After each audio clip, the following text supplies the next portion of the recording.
lung đâm ní rèn hi ca này đón lu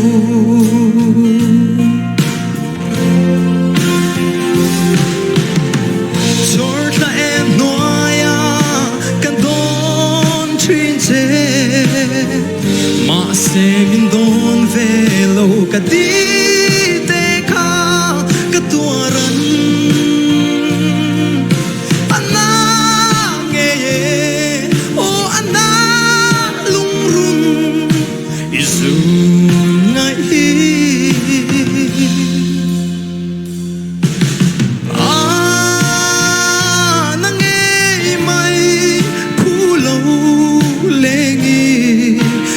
dù ngày hi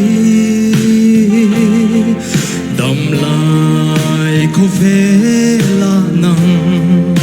tuần đi ôm lâu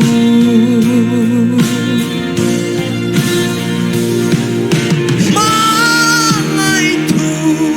cắn tiếng sông tích hà hay để đón em đi hay để lưu giữ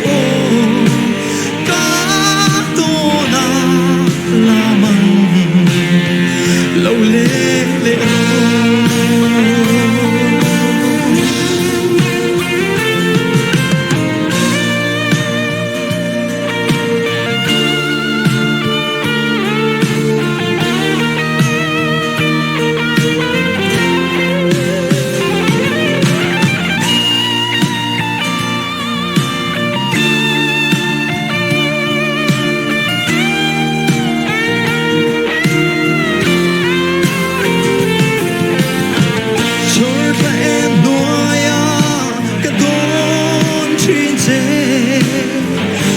sẽ mình đón về lâu cả đi